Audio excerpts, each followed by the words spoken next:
Hello, I hope you're all doing well.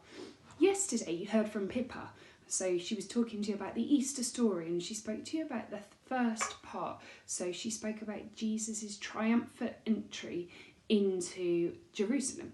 Well, today I'm going to talk to you about when Jesus cleansed the temple. So I went into a Bible, and I went into a few Bibles, and I first of all looked at the preschooler's Bible, so I read from that one. Then I went and I looked in a Bible which some young children or early teenagers might use. This was my big brother's. It was called the Lion Graphic Bible. And this Bible, it's a bit like a comic. So I read from that one. This Bible isn't like a comic. This one's got pictures and it's got writing underneath. I read from this one, which is the International Children's Bible.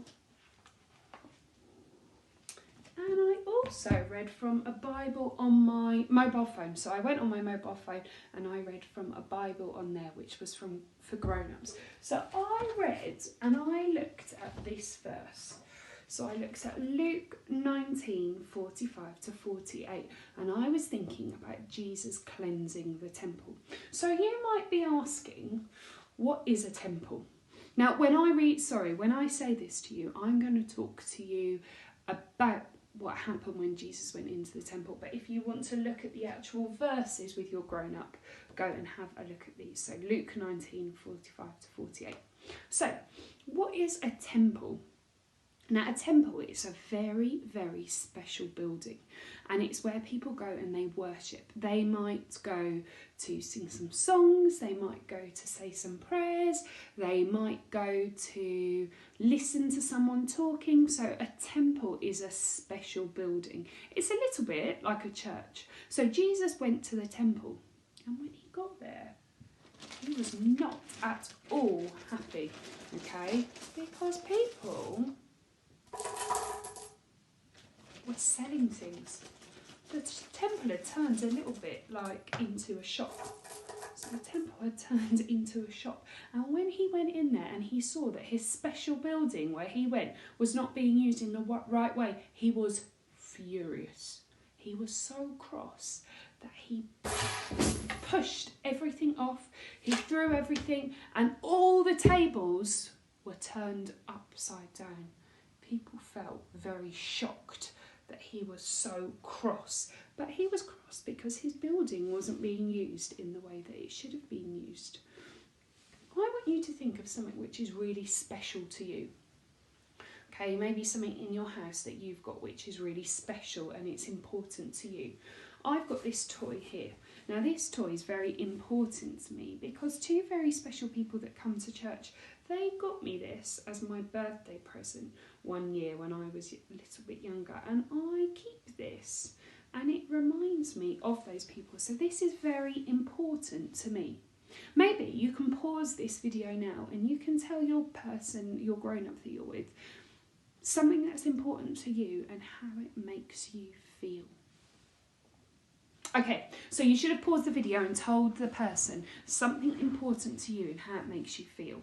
Well, this bear's important to me, and the temple was really important to Jesus. But if someone took this bear and they threw it, or if someone took this bear and they pulled it and the arms came off and it broke and it wasn't the way it should have been used, I would feel very cross. I would feel very frustrated and I would feel very angry. And that's a bit how Jesus felt. He had the temple as something that was very important to him. And when he went there and saw that people weren't using it in the right way, he felt very cross and angry, which is why he pushed everything. Lots of people didn't like the fact that others listened to Jesus' teaching and they hung on to some of his words. So the words that Jesus taught, they hung on to them and they found them that his words really helped them. But lots of people didn't like that, and they didn't want Jesus to carry on doing his teaching. So they wanted to kill him, which is why we think about Easter. So that's where we come into thinking about Easter, of what happens in the next few days. But there are a lot lots of words that Jesus taught which I hang on to, a bit like some of the other people did. And what I've done is I've thought about these words in the Bible, which I might hang on to, which help me. So I've thought about the word hope. I've got the word here, which is joy. And I've got the word love. And I've put some ribbon on them so that I can hang these up somewhere in my house. I might go and hang one on my window here.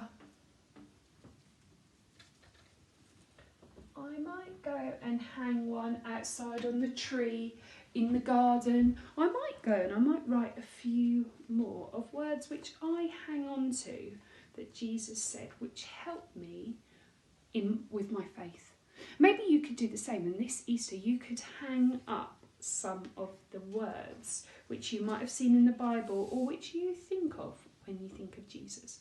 So that is the story of Jesus cleansing the temple. And remember, if you want your grown-up to have a look at the verses with you, it's Luke 19, 45 to 48.